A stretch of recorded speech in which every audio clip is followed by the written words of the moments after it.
Halo guys, kembali lagi bersama saya Yuki di channel D2YT Movie.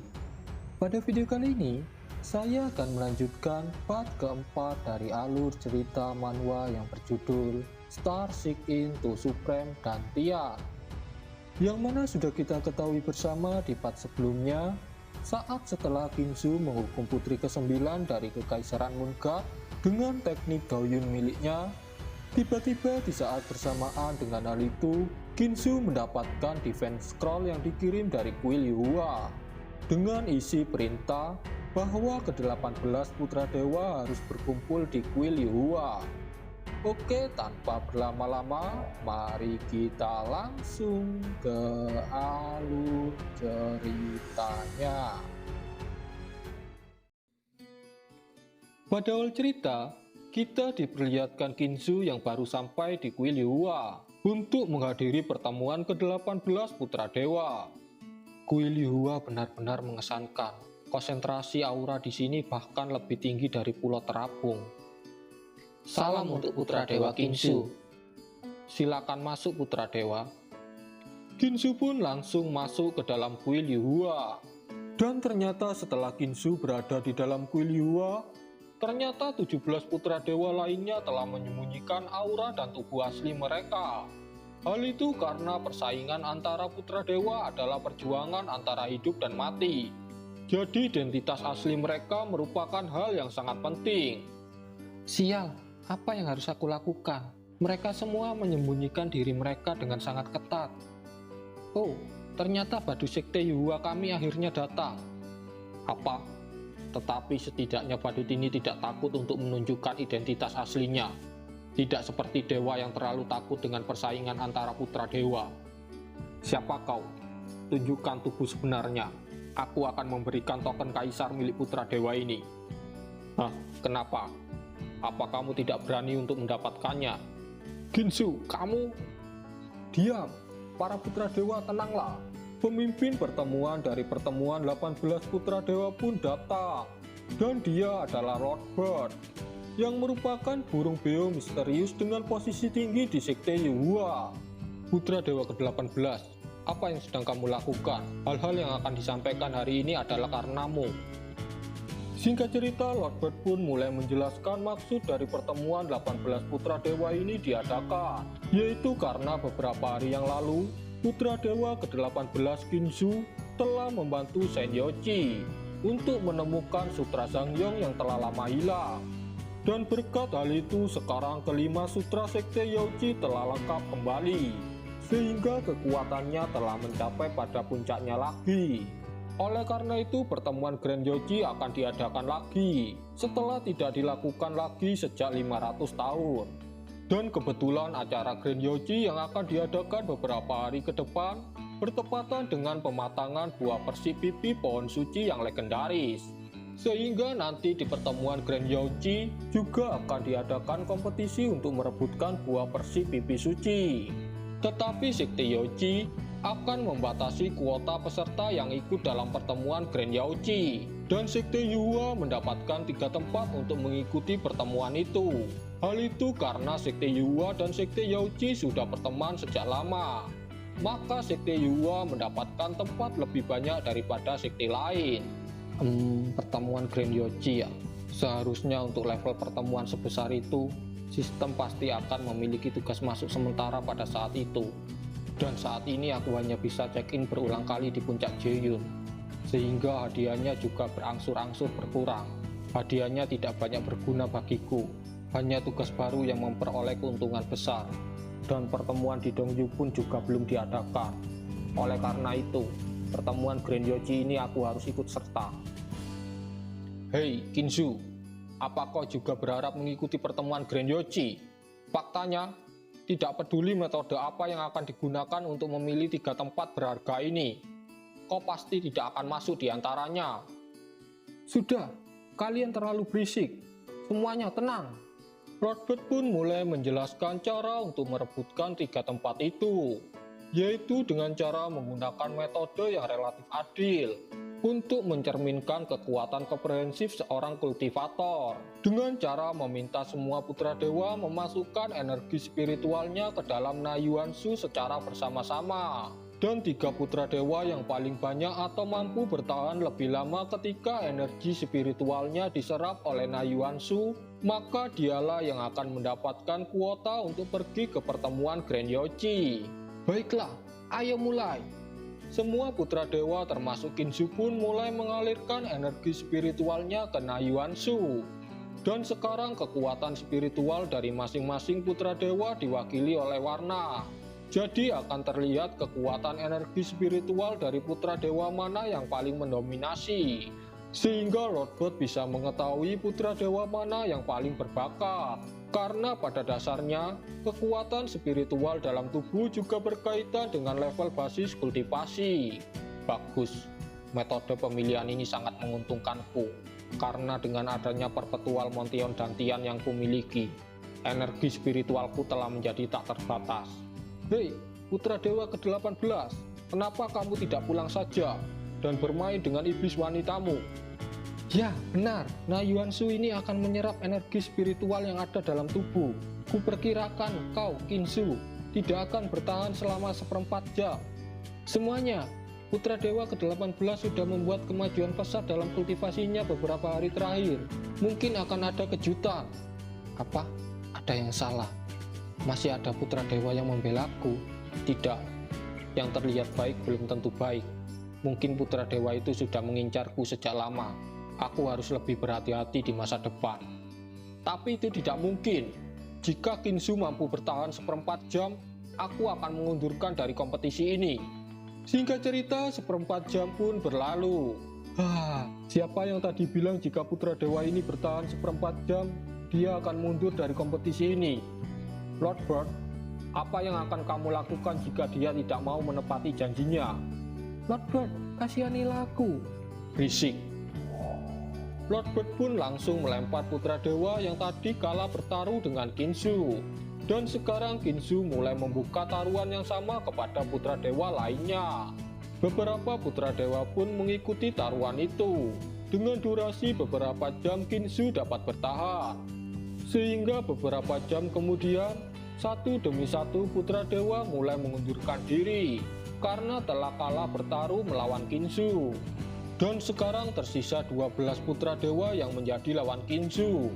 Ginsu pun menantang 12 putra dewa itu dengan taruhan yang lebih besar, yaitu dengan mempertaruhkan token kaisar milik Ginsu. Dan 7 putra dewa pun tertarik dengan taruhan itu, dan langsung menerima tantangan Ginsu. Aku melihat pertunjukan yang bagus hari ini. Putra dewa ke-18 benar-benar berbeda daripada yang dikabarkan. Itu karena leluhur Yaming memintaku untuk tidak menyembunyikan kekuatanku, melainkan untuk mendominasi dan menyapu satu generasi. Dan mulai sekarang, tidak akan ada yang mengabaikan putra dewa ini. Singkat cerita, beberapa jam pun berlalu. 7 putra dewa yang tadi bertaruh dengan Ginsu mulai pergi meninggalkan kuil Lihua, karena batas waktu yang ditentukan sebagai taruhan telah habis. Yang artinya 7 putra dewa itu juga kalah bertaruh melawan Ginsu. Dan sekarang hanya tersisa 5 putra dewa. Ginsu pun kembali membuka taruhan.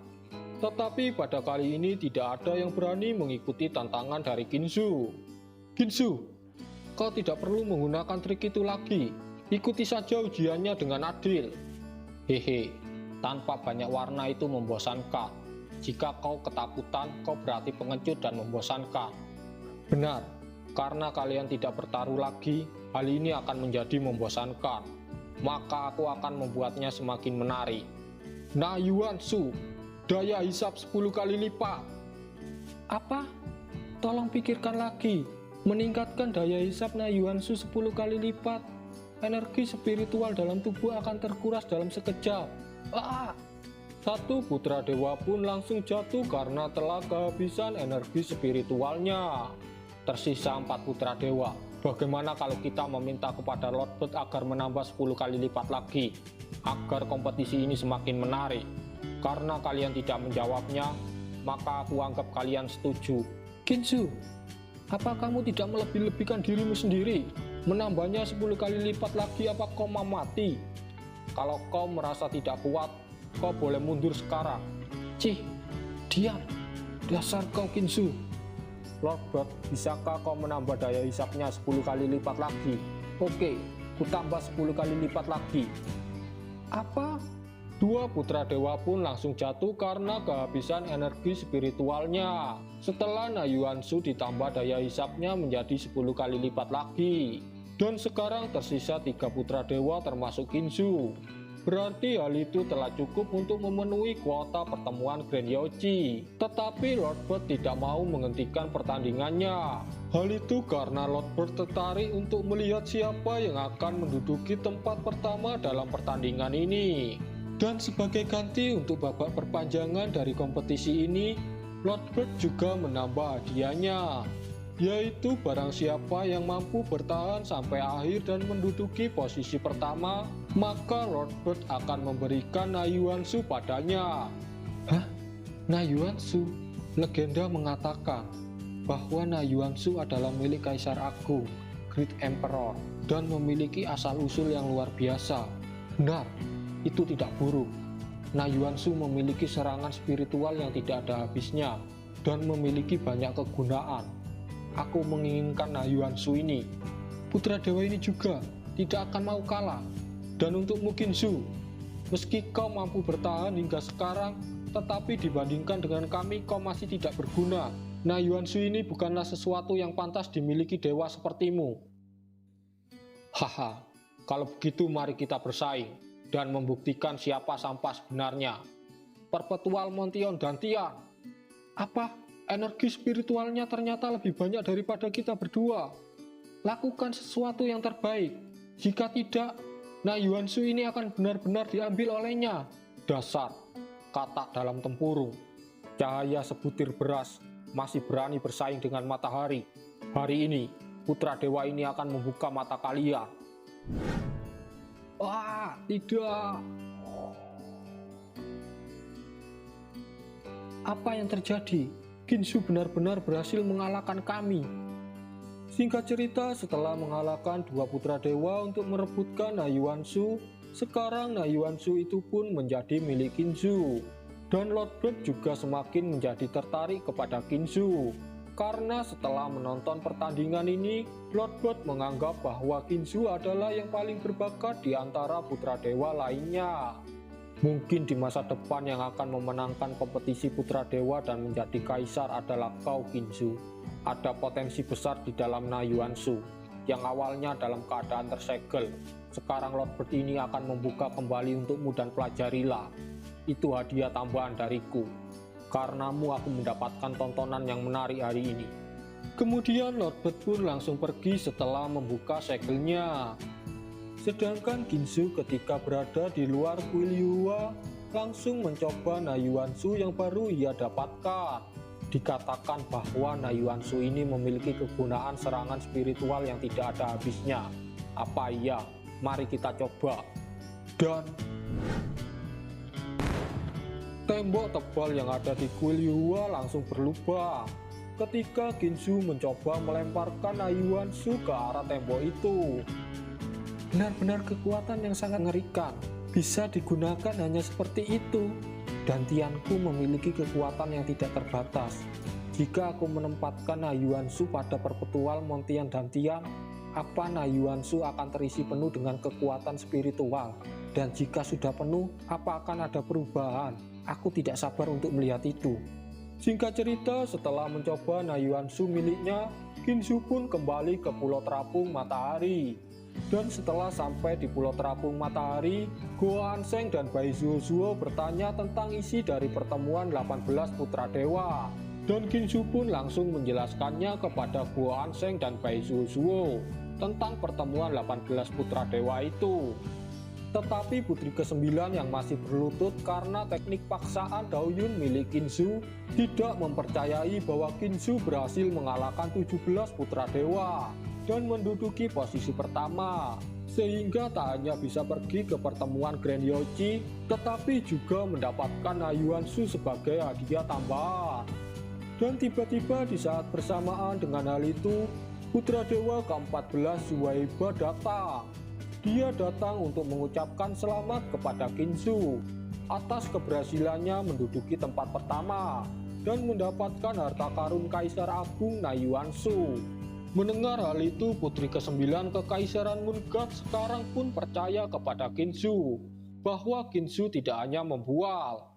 Tetapi setelah itu, putra dewa ke-14 Zuhaiba mengatakan tujuan sebenarnya dia datang ke Pulau Terapung Matahari ini untuk menemui Qinzhou. Ternyata dia tidak hanya ingin mengucapkan selamat kepada Qinzhou, melainkan Zuhaiba ingin menagih hutang yang telah dipinjam oleh Bai Zuozhuo beberapa hari yang lalu saat pemilik tubuh pertama dari Qinzhou masih hidup. Luo Guo, putri ke-9 sudah memberi kita kompensasi uang bukan? Gunakan itu untuk membayar hutang pada putra dewa ke-14. Baik tuan, putra dewa ke-14, Bai Zuozhuo meminjam total 50 batu roh darimu, dan menurut tingkat bunga tahunan 20%, seharusnya ini cukup. Itu masih belum cukup. Apa maksudmu putra dewa ke-14? Kau salah, bunga 20% tidaklah salah, tetapi bukan bunga tahunan. Putra dewa ini mematok bunga per jam, jadi setiap jamnya akan dikenakan bunga 20%. Sepertinya kau belum pernah dipukul ya? Apa maksudmu? Berani sekali mempermainkan Bai Zuozhuo. Kubunuh kau. Tetapi ternyata putra dewa ke-14 sangatlah kuat. Serangan dari Bai Zuozhuo tidak dapat melukainya sedikit pun. Padahal pangeran ke-9 dari Kekaisaran Munggat bersama dengan anak buahnya dapat dikalahkan dengan mudah oleh Bai Zuozhuo. Melihat hal itu, Qinzhou pun langsung menyuruh mundur Bai Zuozhuo. Qinzhou, beraninya kau.